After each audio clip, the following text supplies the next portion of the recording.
Hey, hi, this is Cole from Drive Check, a Card 5 Vanguard podcast, and today is the beginning of a new weekly series I'm going to start where I try and take Mike the Shipwright and make the best premium deck I can out of it. And it's going to be a multi-week sort of thing because Saturday is my locals.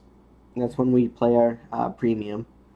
Um, there's a lot of opportunity for me to test and to test against a lot of really good players. So I'll have the opportunity to kind of tweak it and make it the best that it can.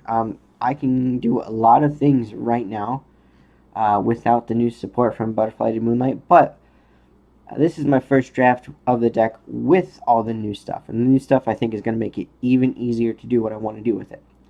So without further ado, let's kind of jump in. And I'm going to set the G zone aside a little bit because we'll come to that last. Alright, like I said, the deck is going to revolve around Mike the Shipwright. So let's go ahead and let's read him. Come on, camera. There we go. So his first ability is you can have up to 16 Mike the Shipwrights in your deck. So this is going to be a spoiler alert for when we get to him. I'm not running 16. I've tried it with 16. 16 is too clogged, as you can probably imagine. So I dropped it down all the way to 5. And I'll explain that when I get a little bit more in-depth. But the whole deck is supposed to function with his second ability. So act on the Vanguard or Rearguard. I can choose one of my other Mike the Shipwright on my Rearguard circle, put it into the soul, and then I increase this unit's power by this unit's current power until end of turn. So there's a lot of really cool interactions that happen with this.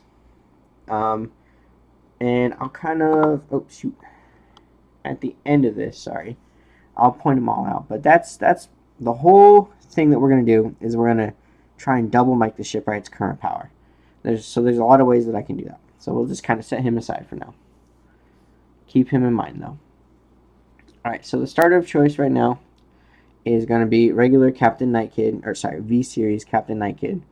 Because he's a V-Series dude, he lets me draw a card, and I get a Quick Shield, which that Quick Shield matters for just so many different things. I didn't think it did at first, but it's a free card to discard for pretty much anything. So he's really solid. Probably going to change him to Grenache eventually, probably in the second draft. But for right now, this is what we got. Alright, let's put all the used cards up there. So, contrary to popular belief, this deck does not center around Night Rose. Night Rose is kind of my bae. Actually, this is just spoiling everything, so let's just move that off screen there. I'll just start. So, Night Rose is one of my favorite characters in Vanguard. I really like her V-Series a lot, but her V-Series doesn't really do what I want it to do with Mike the Shipwright. So, she's not the main focus of the deck. Her ability, let's move up just a smidge. When you regard attacks or boosts, that unit gets 5k until end of the battle and retire at the end of the battle. So just a little bit of an extra boost that actually matters a lot. It's a plus 10k to your column. And then second, when it attacks, you can counterblast 1, choose a column, call up to 2 cards from your drop zone to that column, and if your opponent's grade 3 or greater, I can get 10k power until end of battle. So she's really here for the Stride Bad Bounty. If I'm forced to go into Bad Bounty to stride into him, then I can at least call her with his superior ride ability, and then I can, get a whole other column of attacks out. That's it, just the one copy of her. But the main dude, the main guy I want to be on, is actually Ice Prison Necromancer Krakitis. And that's kind of a weird option, because normally you just want to play the newest V-Series Grade 3 version. But he's really good because I can mill 4, and then, I mill 4, and then I can call 1 for every, or 2, and then plus 1 for every Grade 3 in his soul. So if my opponent is on Grade 2 and I just rode Grade 3, I can still call a semi-full field with his ability. And I get to mill 4, which is pretty nice. Also, depending on how many cards are in my drop zone, I get extra power. And this is premium, and I can go through this deck very quickly. So that extra power and the extra crit is pretty good. So if I have 10 or more in my drop zone, I get an extra 10k power. If I have 20 or more, I get 20k instead and an extra crit. So just to keep in mind, that's that. I'm only playing 3 right now because I had to cut some space. And I have so many ways to search it out of my deck, and then I can add it back to my hand. So it's not that big of a deal to me. So 3 right now. Like I said, this is the first draft. I haven't actually played with this yet. This is my thought process. So if anything's not going to work, we'll take it out and we'll add some other things. So another really weird option, because I had to cut some space, I'm only playing 2 Dragon Undead Skull Dragons, and these guys are really cool. They get 2,000 for every card in my drop. 2,000 for every card in my drop zone. Yeah. So that's good. And then at the end of the battle, it attacked, I retire it. So in previous versions of Premium Grand Blue, you want to have 4 of these and just throw down Megiddo, and then just straight up multi-attack and kill with Skull Dragon. While it works and while it's really strong and really scary, I find it kind of boring because that's my entire attack pattern, broadcasted. And anyone who's played against Grand Blue knows that's what's happening. So I'm only playing 2 because I can still call it, and it still is a beater, and I still have a little bit of multi-attack in here. So multiple is still pretty good. Alright, next I have 4 copies of Pirate Swordsman Columbard V-Series. Dang, that glare is just the worst. That's not much better. I'm sorry about that glare. But Columbard lets me counterblast 1 on place. I can search my deck for any card, put it in a drop zone, and I can call another card from my drop zone to the rearguard circle. I can only use it once per turn with his name. I can only use the ability once per turn by a card with the same name. So I can't do multiple of these in the same turn. This card is just so good. It's going to be an instant staple in every Grand Blue deck. It's as important as Greed Shade, maybe a little bit more. So that's really cool. Like I said, if I'm not on the right grade 3, I can call it out, search it, and then I can have other ways to add that grade 3 to my hand, like Greed Shade. So it's really good. And he also lets me search for any piece and call any piece. There's no call restriction. So that's really solid. Alright. So he's up there. Next I have 4 Greed Shades. Well, that's weird. I did fanned out the other way. Okay. 4 Greed Shades. And Greed Shade lets me discard a card, mill 2, and then add a card from my hand not named Greed Shade from my drop zone. Add a card to my hand from the drop zone not named Greed Shade. There we go. He also gets a little extra power if I have 10 or more on the in my drop zone. This card is really good. It is as important as, this can get me, let's say I'm about to Ultimate Stride. I can get my Cocytus or whatever Vanguard, copy of whatever Vanguard I'm on. I can grab that. I can get a heal trigger back to my hand. I could, if I don't remember actually if I'm playing the Crit Sentinels, but if I was, I can grab that. I can grab triggers back to my hand. I can grab other key pieces back to my hand. There's a lot of cool things I can do with Greed Shade, and he's just an instant 4 of, well, maybe not an instant 4 of actually. I'm thinking about replacing him, or dropping him down to 3. But we'll see how that goes. And I have a couple 1-ofs, so I have, just throw them out there. I have Skeleton Cannoneer, and I have Storm Ride Ghost Ship. Storm Ride Ghost Ship is a fantastic beat stick that lets me draw. And that's about all I need to know from that. It become a 24k power, and I can draw a card when it's retired. Heck yeah. On Night Rose, it becomes 29k, which is a little bit better. Skeleton Cannoneer, I can counterblast 1, retire a unit, basically, when it's called from the drop zone, and then I can draw a card. So that's really cool. It's not as important, honestly, as it used to be in Grand Blue, but it's still great to have that option. If I was on OG Night Rose, there's a way where I can a pseudo denial griffin where I can retire my opponent's rearguard, attacking rearguard, but it takes a lot of setup and it's kind of difficult to do. So we're not going to even mention that because there's no way of doing it in this deck. But it's an option if you wanted to tech in the original Night Rose. It's definitely an option. So that's my grade 2s. Moving on to grade 1s. I'm playing 3. Let's get that straight. 3 Dancing Cutlass V series. I really need spontaneous, maybe not spontaneous, but instant countercharge. And this is the best way to do it. So in the drop zone, I can bind another Dancing Cutlass, and then mill 1, and then I can call this card to the rearguard circle and countercharge 1. So I get another card on my field, which is really important. I get another card on the field, which is really good. And then if I'm on Night Rose, it becomes an 11k attacker or booster, so that's nice. Also, I can countercharge 1. And it specifically says Dancing Cutlass. So that means I can play 1 copy of OG Dancing Cutlass. And I'm playing 1 copy because Mike the Shipwright gets added into the soul. So I want a couple options in order to get it out. My grade 1s are very tight right now. So I should be playing Ripple Banshee, and that's definitely something that I'm thinking about, but in this version, we're just going to play 3 and 1. So I'll just keep getting, I'll use this one as much as possible, abuse it as much as possible, get as many Mike the Shipwrights out as I can, and then I can add him back in, and call him and then add him back in. So he's very important. So he still counts as Dancing Cutlass, so if I have to, I can bind him in order to countercharge. So that's really good. Alright, and then the meat and the potatoes of the deck. The whole engine. Mike the Shipwright. I'm running 5, like I said.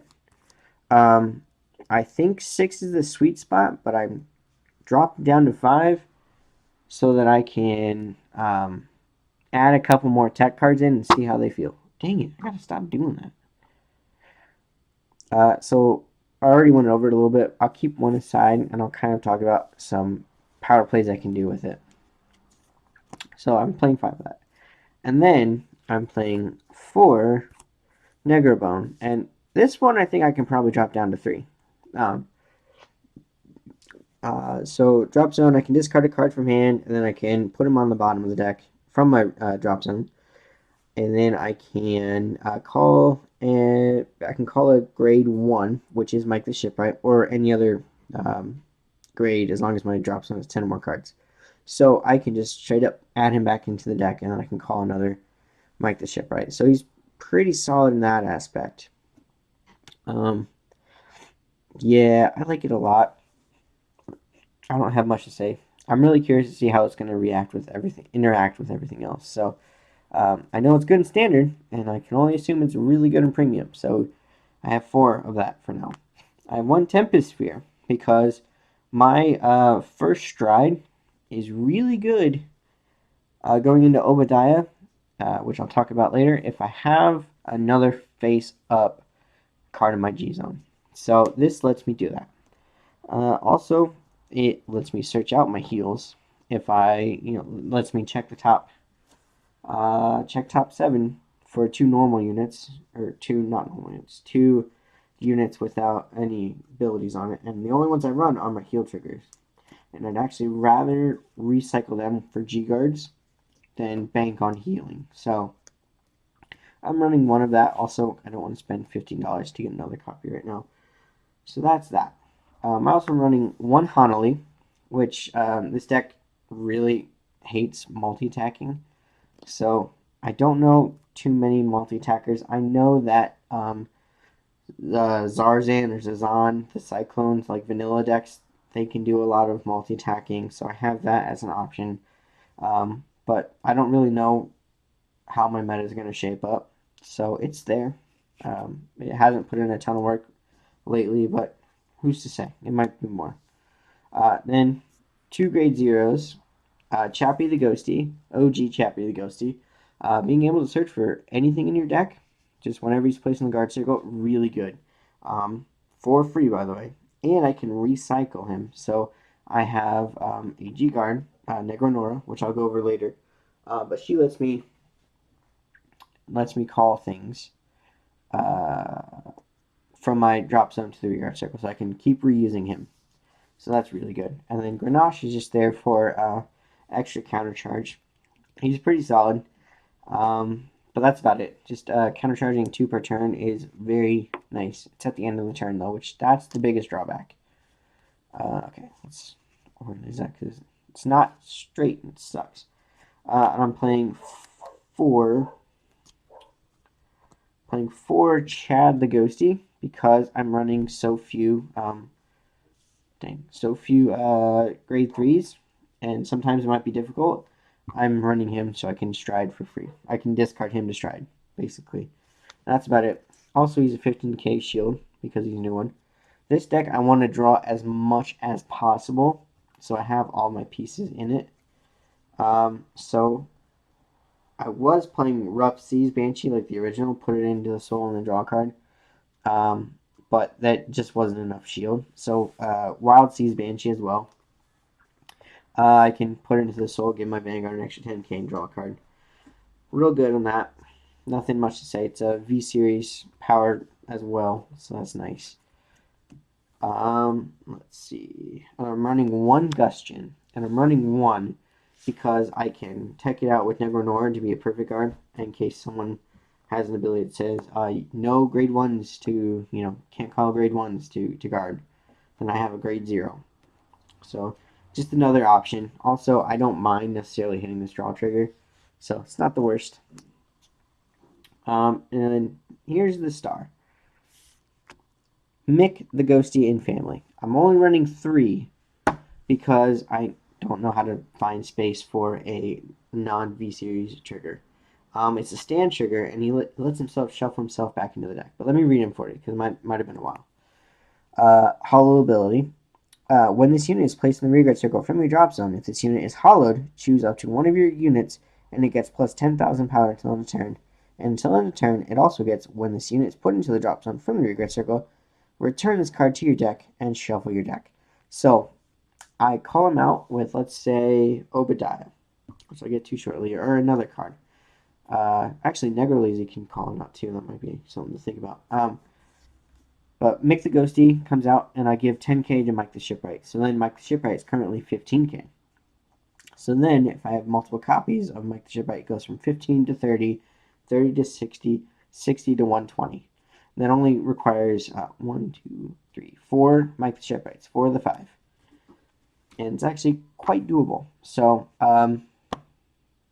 yeah, Mick the Ghosty, real good. Him and this kind of make the whole deck go.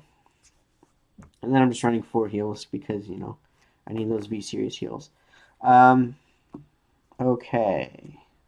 Actually, let's just move straight into the G zone. So I'm running 2 big Obadiahs because I can call him out. I give 5k to all of the Mike the Shipwrights that I call.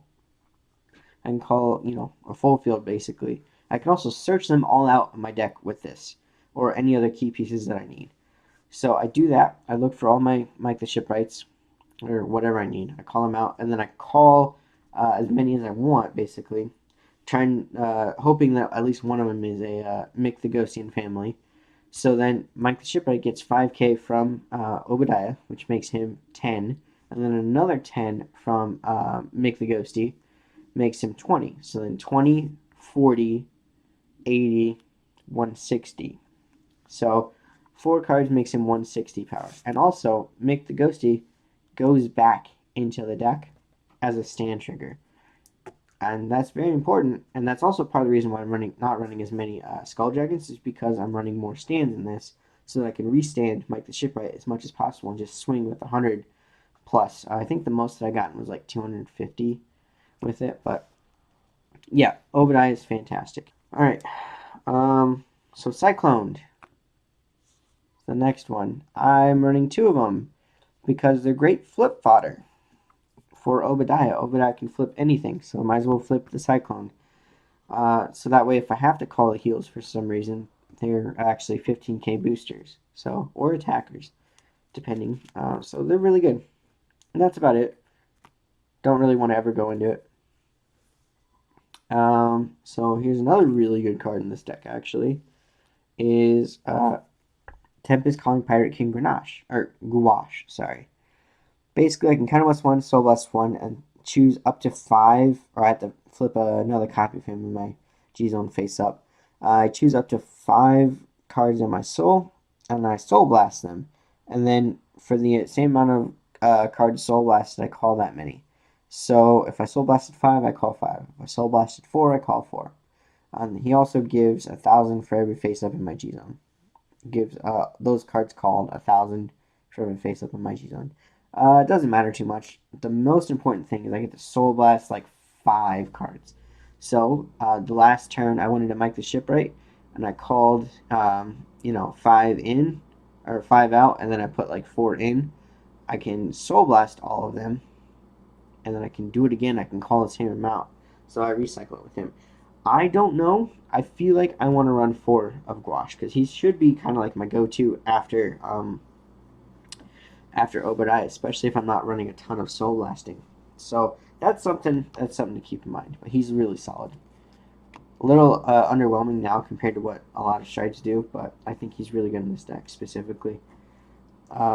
White Legion, Scaling Ship, Bad Bounty. Bad Bounty, really good. Lets me superior ride from the drop zone if I'm playing against like Mega Colony or something. So that's really cool. I can counterblast 1, discard 3 cards from my hand, and I can put this unit into my G-Zone face up and ride a grade 3 for my drop zone as stands. So I go into Night Rose, or I can go into Undead Dragon, Skull Dragon if I want a really big beater of a Vanguard. So that's really cool. But if I go into Night Rose, and when Night Rose attacks, I can call a whole nother column or more, depending. So really good. I don't know if I want 2 of them though. That's the thing. I might drop one of those down for something else. I'm not sure. So my GB8 Unfading Ship Immortal Galleon is also really good with Mike the Shipwright because I can call a bunch of Mike the Shipwrights, and then they become 15Ks because he gives them extra 10K power. So again, 15, 30, 60, 120. Not bad. And by this point, my deck should be pretty much only triggers. So that's pretty good. Megiddo, again, I can do a bunch of multi-tech shenanigans. Not as strong because I'm not running 4 Skull Dragons. So that's something to keep in mind. But it's there if I have the opportunity. I don't know how often this is going to happen in this deck, but it's there. And then Dismal. Basically, if anyone wants to play Dark Regulars, I can kind of shut them down a little bit. So that's great. Agleam lets me discard a card that I can't guard with, like Skull Dragon or that Ghost Ship, and then I can draw another card. Negro Lily. This one, I probably don't need it, actually. I should probably take this one out, and then one of the galleons, the Bad Bounties, and I can put 4 Gouaches in. But, like, I've never used her. I retire Rearguard, and then place in the guard circle, pay the cost if I do. I choose up to one of my normal units with Ghostion's card name, and I call it to Rearguard circle. And it gets, the shield gets, Negro Lily gets 10k shield. It's okay. I think if there's like one thing left on my board that I want to get rid of, I can do it. But that's never really happened, that, it's super necessary. Diabolus of Tombs Negro mode, counterblast 1, it gets 5k for every 5 in my drop zone up to 15k. So it becomes a 30k shield for a Soul Blast, which isn't bad. Also, it's a Soul Blast, so I can get rid of a Mike the Shipwright that's still in my soul. So that's why I play that. And then here's one of the best G guards I think ever made, Negro Nora. So I'm playing 2 of them because you got GB1, and you have to flip another G guard face up and Soul Blast 1. So Soul Blast is really good for us.